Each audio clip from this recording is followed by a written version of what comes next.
Alright, let's take a look at Lesson 4, using formulas in Excel 2013. And before we get started into this lesson, let's go ahead and get a quick overview of Microsoft Excel, starting with the fact that we have at the very top our title bar, of course. We have tabs, for instance, File, Home, Insert, Page Layout. Since Microsoft Excel has a very similar interface to Microsoft Word, some of these things will look familiar in terms of the first four perhaps tabs up here at the top. And that's because Microsoft uses a common user interface, or it has a common way of looking between different application software. Now, after the first four tabs, things get pretty different. And there are some things that are unique to Microsoft Excel. For instance, the Formulas tab and the Data tab.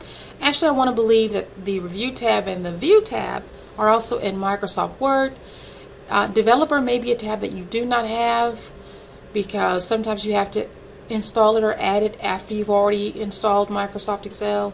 And finally, Semantria, the very last tab that I have above the ribbon, came with another software that I'm using, and it added a tab to Microsoft Excel as well.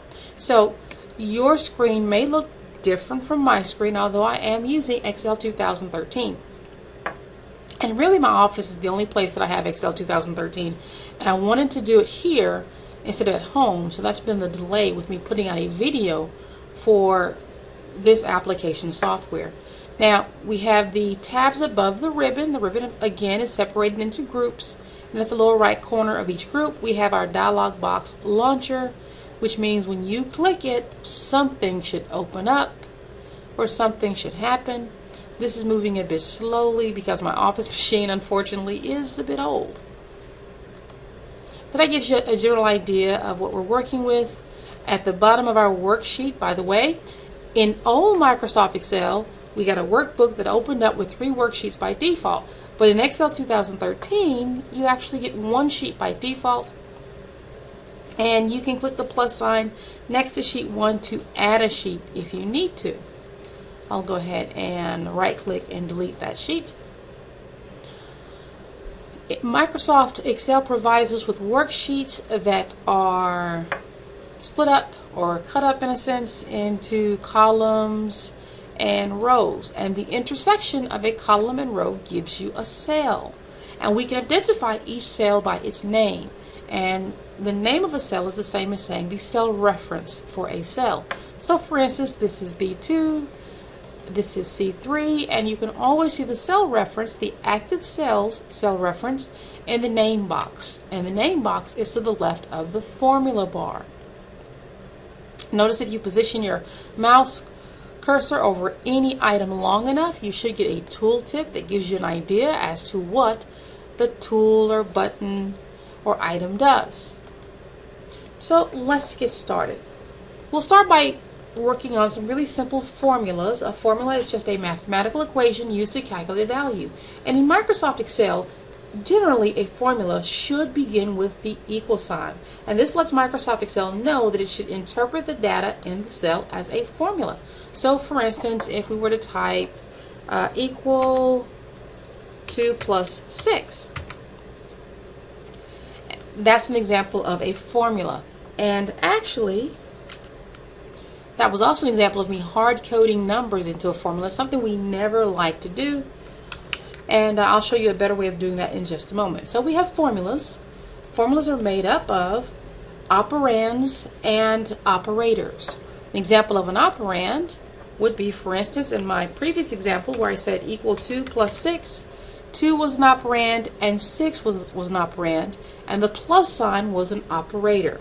So every Excel formula includes at least 1 operand. In this example, we have 2, the 2 and the 6, and also an operator. In this example, that's the plus sign. And we can create all kinds of complicated formulas, but something you'll want to keep in mind before we get too far into the formula creation business is remembering that you have to remember your order of operations. Back in, I guess, prehistoric times, when I was in junior high school or elementary school, or whenever they introduced the order of operations to you, we used to say something called, "Please excuse my dear Aunt Sally," My 20-year-old, when he was in junior high, they called it PEMDAS, which I did not find nearly as interesting as Please Excuse My Dear Aunt Sally. But the gist of this is, in math, a certain order is followed when we're doing calculations, and whether or not you remember your order operations or not really is beside the point. Your application software, Microsoft Excel, it will remember the order of operations. So let me give you an example of how this works. Let's say I have the number 2, the number 8, and perhaps the number 10. And I will say, let's say generally speaking, I want to add the 8 to the 2 and then multiply the 10. Well, I might type this out like this. Equal 2 plus 8 times 10. Since I want to add the 8 to the 2, and then I want to multiply 10. And wow, that gave me 82. And 82 is perfectly fine unless you were not expecting a number like 82. Well, there is a way of getting a different number, and that is saying, you know what, Microsoft Excel, when I said add the 8 to the 2, I meant for you to do that first. Well, if that's the case, I need to treat this formula slightly differently. I would need to go equal, and in a set of parentheses, I would want to put, and let me backspace over this. I would want to put, open my parentheses, 2 plus 8. Because this is my way of telling Microsoft Excel, do this first. And our order of operations always says that we multiply or divide before we add or subtract. So if I want to override the order of operations, well, then I have to put it within a set of parentheses, and then I can say multiply that by 10, and now I get a different result. I didn't change any numbers. All I really did was add my parentheses to force Microsoft Excel to do the addition before it did the multiplication. So that's something to keep in mind. There's discussion of that on page 482 that I think you should pay close attention to. Now, in addition to operands and operators, we also have comparison operators. And two examples of comparison operators would be, for instance, the greater than and the less than symbols.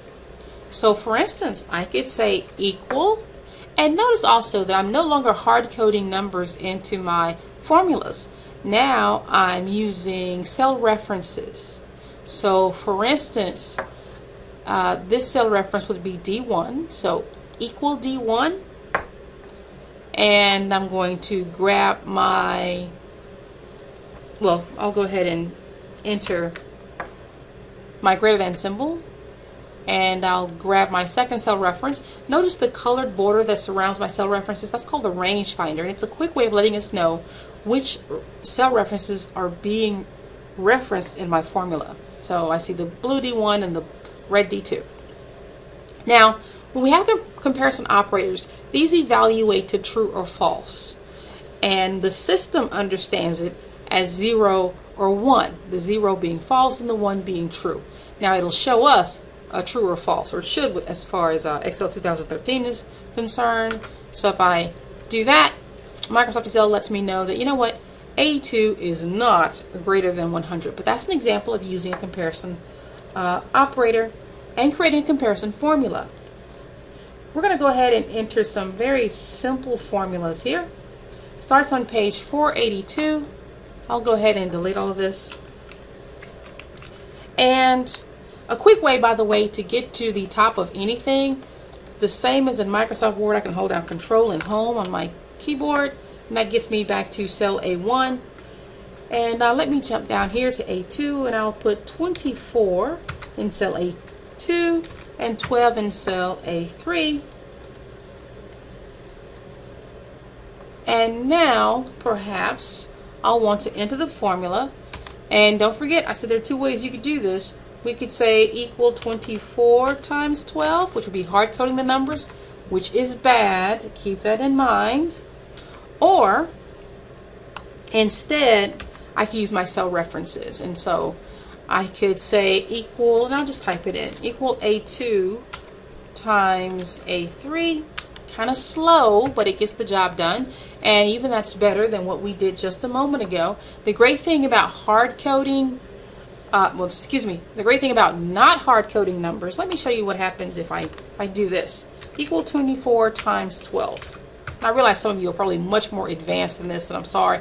We'll speed up as our Excel topic gets into more detail.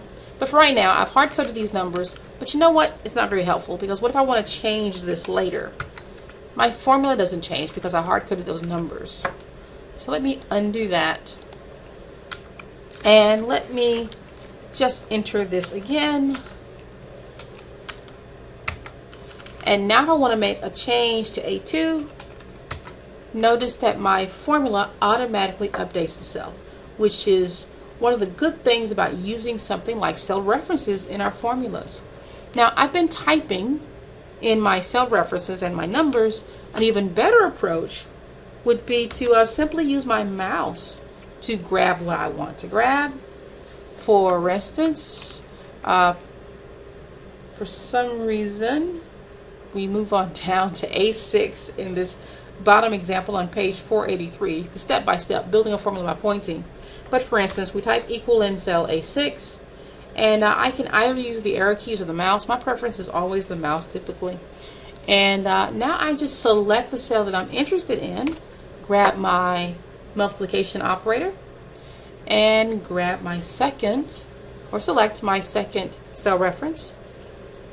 And now I hit it. I hit enter, and the point mode's a lot quicker than anything else. I'll stop here for this video, and we'll move on to the next video in just a second.